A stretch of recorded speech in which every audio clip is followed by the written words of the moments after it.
explain some technical terms to you What, about today. Doog? Technical. It's a big word, but now be careful of that camera. This camera? Right. Now try not to walk in front of it during the show. I'll try not to. All right, that's good. Oh, be careful. Don't take it off the professional tripod. No. This is heavy. Well, I know it's Whoa, heavy. That's... whoops. Oh, Jackson, be careful. Well, can I be the host? No, I'm the host. You can be the professional technical crew. Can I be the guest? No, we've already got a guest. Maybe next time, Jackson. Okay, I'll be the technical crew.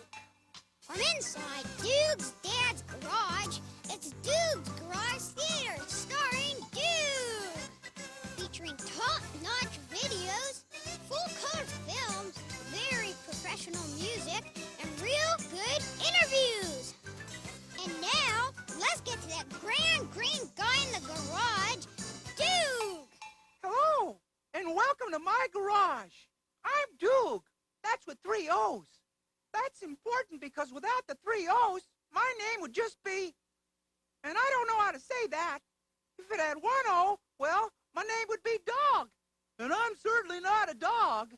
If it had 2 O's, well, that would be Doog too, I guess. But that would be Doog with 2 O's. No, to the right. No, there, under the tree. And Doog too is my little cousin. He lives a long way from here.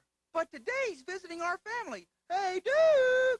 Yeah, Big Doog? Come out and say hello. Can't, Doog. Your dad needs the ladder.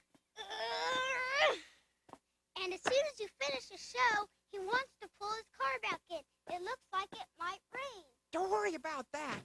We'll try to have a good show. I can always drive my dad's car later.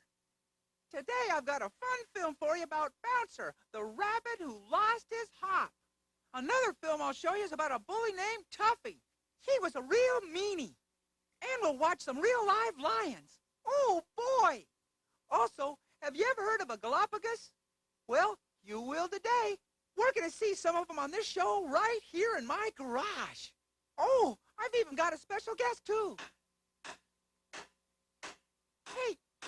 Hey, what's going on up there? Your dad's fixing a hole in the roof. Can he fix it later, Doog, too? I'm trying to do my show. Is that okay, Uncle Doog? All right, we'll wait. Sorry about that. Well, why don't I show you today's first film? This one's called Jungle King. It's about lions. Roar! Do you know the Bible says that if you're righteous, you'll be as bold as a lion? It does. Well, here's the film.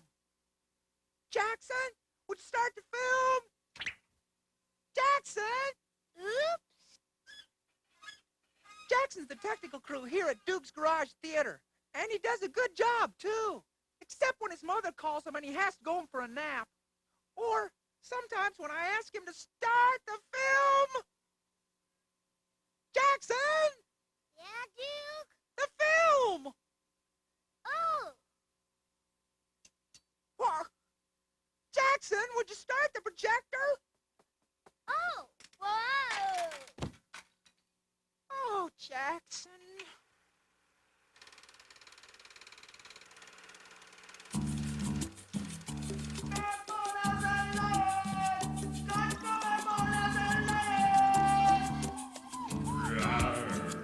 You know the lion is a great animal. He's not afraid of one thing. The monkeys hide when the natives come, but the lion is king. Oh, the lion, the king of the jungle. The lion's king of the animals, and he reigns where animals roam. Oh, the lion, the great jungle lion. The lion sits on the royal animal throne. The lion prowls through the jungle brush. He hunts for food day and night. The natives know that a lion's there. Got to be careful, all right. Oh, the lion, the king of the jungle. The lion's king of the animals, and he reigns where animals roam. Oh, the lion, the great jungle lion. The lion sits on the royal animal throne.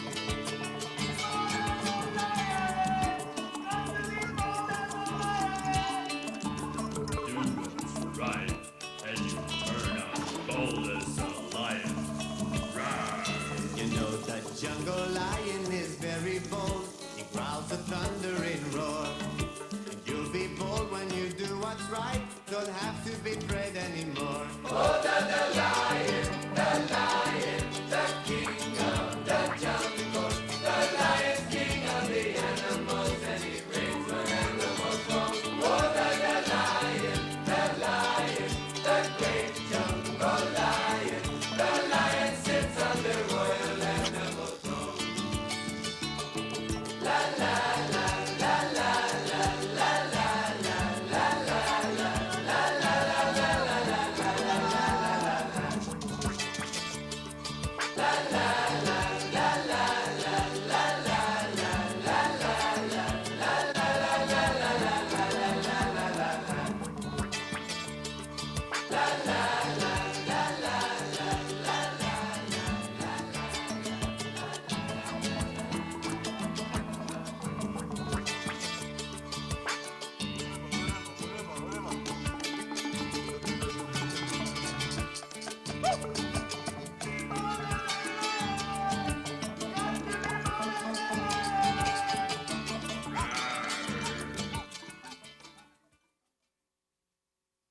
Welcome back to the program.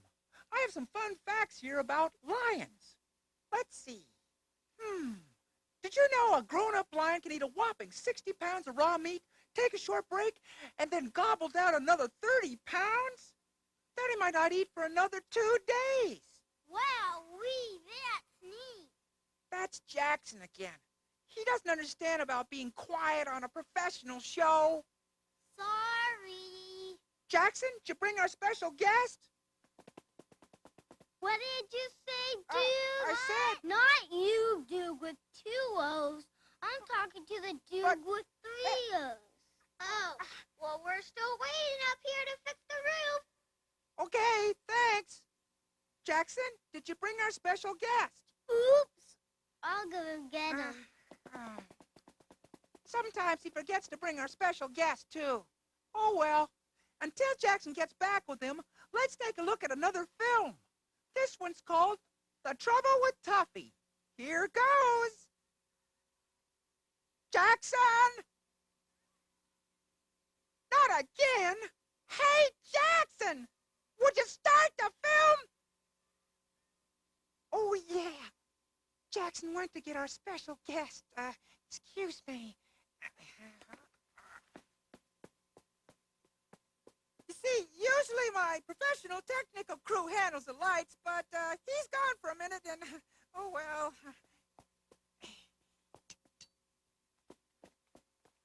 Oh, ow. Oh. The Trouble with Tuffy. Stevie and Nancy don't live in Agapeland, you know. They live in a regular house on a regular block, maybe one a lot like yours. Tuffy was the meanest boy on their block. He lived with his father in an old green house that needed some new paint, with a yard that was mostly weeds. No one seemed to know Tuffy's real name, but because he got into so many fights, his nickname seemed to fit just fine. As you might guess, Tuffy didn't have many friends. In fact, he only had one, a scruffy little black dog named Alex. One day, as Stevie and Nancy were walking home from school, they saw Tuffy under a large walnut tree near their house. He was throwing rocks at the bird nests in the tree, and he was laughing. "Stop it," cried Nancy angrily. "That's not funny. What if those nests have eggs in them, or baby birds?" "Who cares?" said Tuffy. He threw another rock. "Why don't you mind your own business?" Alex, who never strayed too far away from his master, growled angrily at Stevie and Nancy. So the children went on home. "What a meanie he is," Nancy said angrily as they walked. "How would he like it if someone threw rocks at his house?" That night they told their father all about what had happened. Their father thought quietly for a minute. "Well, Nancy," he said, "I don't think that throwing rocks at Tuffy will help him change his ways. But I think I know what will help." "What should we do?" the children asked. Their father had a little twinkle in his eye. In the Bible, Jesus said to feed your enemy if he is hungry, and if he is thirsty, to give him something to drink. In other words, Be kind to your enemy. Do to others what you would have them do to you. That's the plan. Kindness. And he sang Stevie and Nancy a song. If you'd been there with them, this is what you would have heard.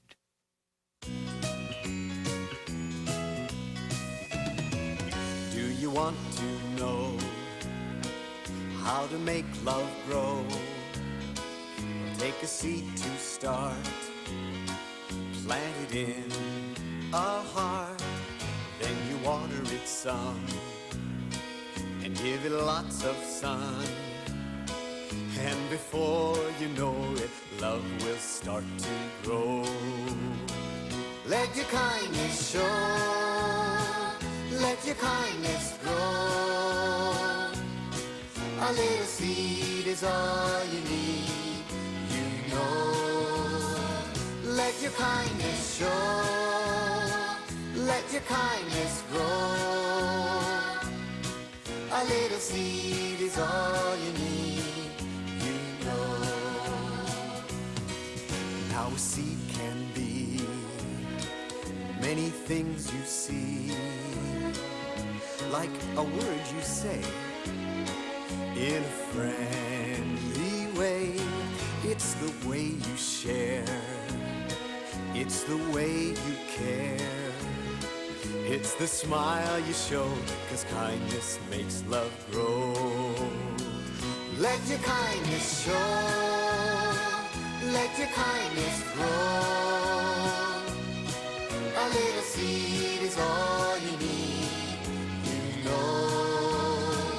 Let your kindness show, let your kindness grow. A little seed is all you need, you know. Kindness is like a flower, you must water the seeds you sow. But it is the power of God that makes them grow. Let your kindness show, let your kindness grow. A little seed is all you need, you know. Let your kindness show, let your kindness grow. A little seed is all you need, you know. Let it show now. Yes. A little seed is all you need, you know. Let your kindness show. Sing it. Let your kindness grow. A little seed is all you need, you know. A little seed is all you need, you know. The next day, Nancy baked Tuffy some chocolate chip cookies. Tuffy took one bite and pretended not to like them. "These are awful," he said. "I wouldn't even feed these cookies to my dog." He threw them on the ground and snatched Alex away before the dog could even sniff at the crumbs. By the end of the week, Stevie and Nancy were tired of Operation Kindness. It was so hard, and it just didn't seem to work. Tuffy was meaner than ever. Then on Saturday morning, the children passed Tuffy's house and noticed something strange. The little dog Alex was nowhere in sight, and Tuffy was making sniffling noises and wiping his face with a handkerchief. "Hi, Tuffy," Stevie called from outside the fence. "Oh, it's you two again," Tuffy said in a snuffly voice. "Why don't you leave me alone?" "Is something wrong?" Nancy asked. "No," Tuffy shouted. "I've just got something in my eye."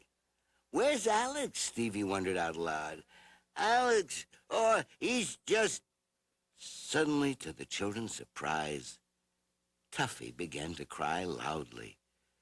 They hurried into the yard and sat beside him. "The dog catcher took Alex to the dog pound," Tuffy explained between sobs. "Alex doesn't have a license, and I don't have money to buy one, and my father doesn't care. Tuffy began crying again, and Nancy cried too, because Tuffy wasn't tough anymore, just sad and lonely. Wait, Stevie jumped up. I have an idea. We'll help you get Alex back. How? Tuffy asked with big tears in his eyes. By working for the money, that's how, he declared. Come on. And work they did. They mowed lawns. They pulled weeds. They washed cars. Finally, after many hours in the hot sun, they had enough dimes, quarters, and dollars. They bought the new license. Then they ran to the dog pound. There was Alex in his cage. When Alex saw them, he wagged his tail so hard it looked like it might fall off. When the man opened the cage, the dog jumped into Tuffy's arms and licked his face. Tuffy held on to Alex as if he would never let go. Finally, Tuffy spoke. Thank you so much for helping me get Alex back. I'm sorry that I was mean to you before. Nancy thought for a moment about her chocolate chip cookies. It's not always easy to be kind, but that's what friends are for, to help no matter what. And we're friends, right, Tuffy? Stevie asked. Well, yes, Tuffy began. I'll be your friend on one condition. Why, what's that? Nancy asked in surprise. Will you bake me some of your cookies again? I really did like them, you know, Tuffy admitted. Why, sure, Nancy said. And they all laughed.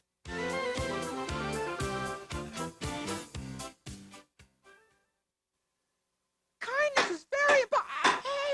Hey, hold it up there. My show's still on. But we really need to fix the hole in the roof. Can you wait a little bit more? But it's gonna rain and then... Oh, Jackson, you're back. Bring in our guest. Ladies and gentlemen, boys and girls, I want to present to you at this very moment, in this very garage, our very, very special guest, Harry Rabbit. Listen, Harry, I've been meaning to ask you, do carrots really help you see better? Well, that might be kind of a rabbit secret, but come to think of it, I've never seen a rabbit wearing glasses. Let me ask you something else, Harry. Something maybe you'll feel more free to talk about. Have you ever met Peter Rabbit? Oh, just curious. Asking a couple questions on the show. This is so exciting, having a special guest. Well, let me ask... Whoa, wow, what's that? It's raining. Oh, well, I guess we'll come back to our guest in a minute. But, now, it's time to show a film. Not yet, Jackson. Oh. This film is called Galapagos. And here's a fun fact for you. Did you know the oldest recorded Galapagos lived to be 127 years? Wow-wee, that's neat. Well, let's look at the film. Okay, Jackson. Oh. Oh, Jackson.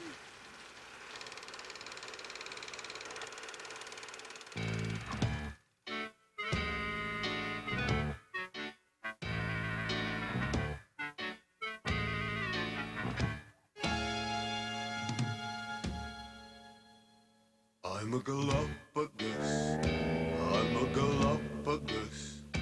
I am a G-A-L-A-P-A-G-O-apagus. And though I sound like some disease, I'm a tortoise if you please. At least it's what they called my mama and my papa goose. I'm a Galapagos, I'm a Galapagos. And a Galapagos I love to be. I'm so grateful God made a great big Galapagos me. When you're big as a boulder and you look even older, there are not many folks who want to be like you. I used to be grumpy 'cause I looked so very lumpy till the day I learned to say I'm a Galapagos, I'm a Galapagos. I am a G-A-L-A-P-A-G-O-apagus. And though I sound like some disease, I'm a tortoise, if you please. Least it's what they call my mama and my papagus. I'm a Galapagos, yes, a Galapagos. And a Galapagos I love to be. I'm so grateful God made a great big Galapagos me. I'm so grateful God made a great big Galapagos me.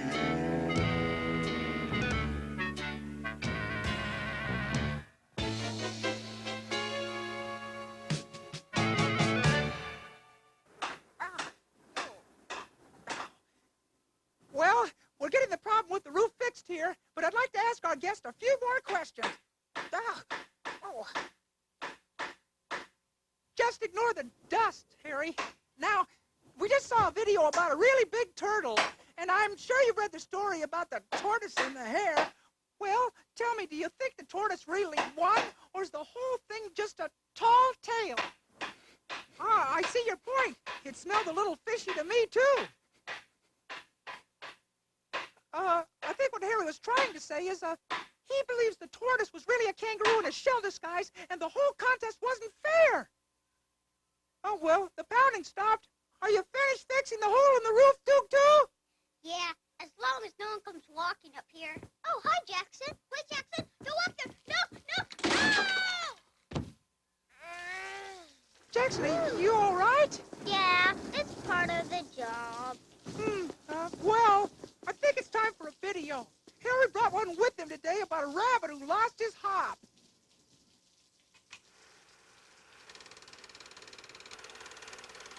The rabbit who lost his hop.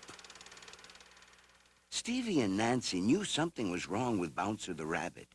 They knew it as soon as they saw him. All Bouncer could say was that he had traveled through the Sunless Valley the day before, and now he felt glum. They decided to take Bouncer to the doctor right away. Well, you could try one thing, the doctor said. Go back to the Sunless Valley and follow Bouncer's steps. I mean hops, from yesterday. If he lost his joy there, maybe you can find it again. With that, Stevie and Nancy each took hold of one paw of their furry friend. Off the three went to look for Bouncer's joy.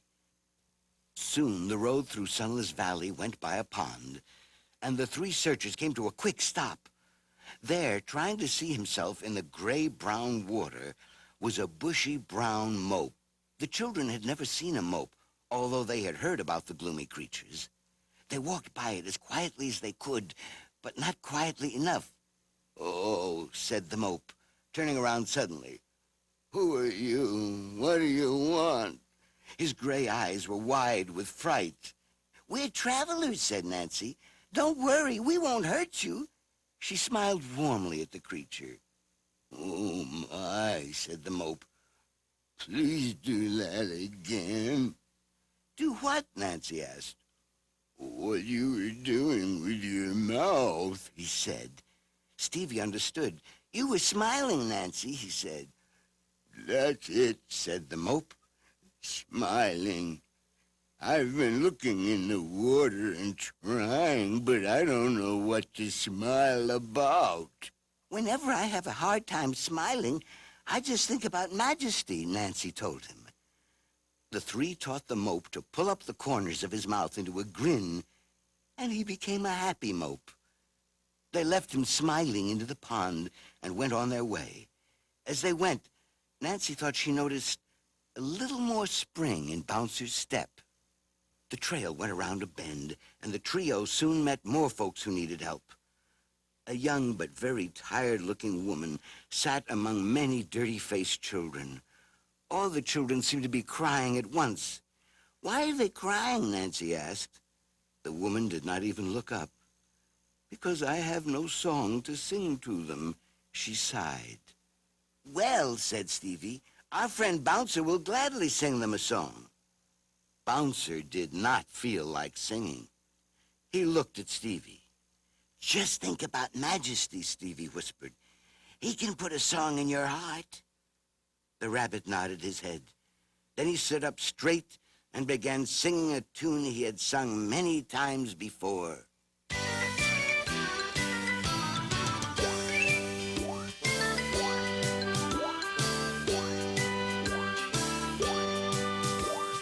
Boing, boing, boing, boing, up and down, up and down. Ain't no sense in running around, ain't no sense at all. Boing, boing, boing, boing, up and down, ain't no sense in wearing a frown at all. Come on, let's sing it together. Boing, boing, boing, boing, hippity hoppity, hippity hop. Once you hop and never stop to cry. Boing, boing, boing, boing, hippity hoppity, hippity hop. Once you hop and never stop to cry.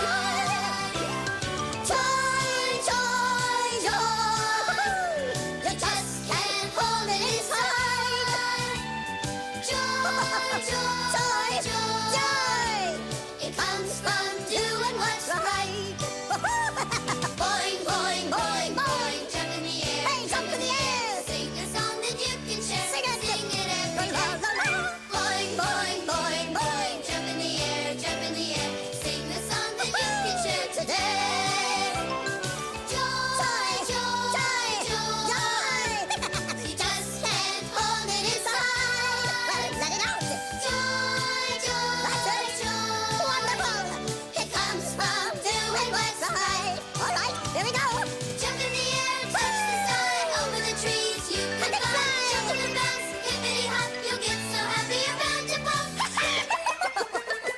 Boing, boing, boing, boing, up and down, ain't no sense in wearing a frown, ain't no sense at all. Boing, boing, boing, boing, up and down, ain't no sense in wearing a frown at all.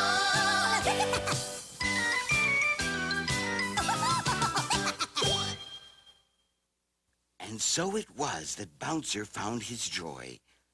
He found it by thinking about Majesty.